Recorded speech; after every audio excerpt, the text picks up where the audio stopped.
some background to this comment, and then I'm going to read you the rest of the comment that got cut off, because for some reason they keep cutting off and they won't show the whole comment. So I'll show you the whole comment in a picture here in a moment.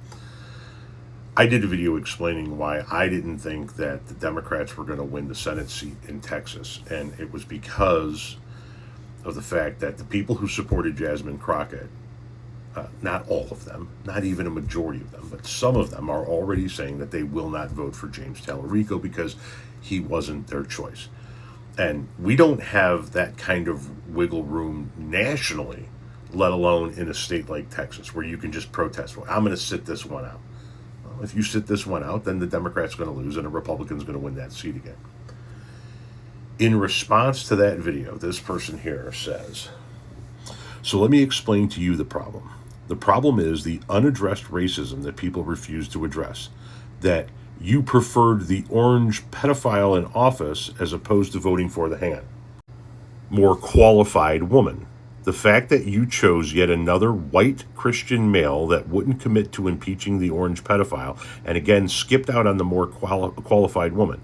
The fact that you want black support and effort and voices so long as they are not in the leadership role. So no, exhaustion from constant micro and macro racism while expecting us to fall in line is not in fact the problem. Your unresolved racism is. It doesn't matter who is in office for us because we will continue to be disenfranchised.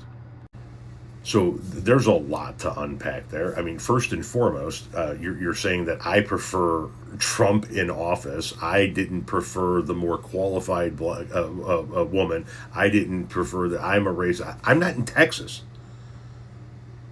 I don't even get to vote in this fucking race. And I said numerous times that I would race to the polls to vote for Jasmine Crockett if she were the nominee and I lived in Texas.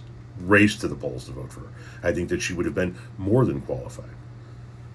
And from a personal standpoint, I have said that the two most qualified candidates for the presidency of the United States in my lifetime were Hillary Clinton and Kamala Harris. Both women. One a woman of color. So how is it exactly that I'm a racist and I prefer the pedophile in office? Can I ask that question? But here we go. Here we are again, right? The more qualified person didn't win, so therefore you're not going to vote, right? You're just going to stand out. I don't know. Are you in Texas? Do you get a vote in this? Or are you just encouraging people in Texas not to vote for the nominee because he's a white male? I mean, listen, if you say that it doesn't matter who's in office, you're going to continue to be disenfranchised, why do you even bother to vote?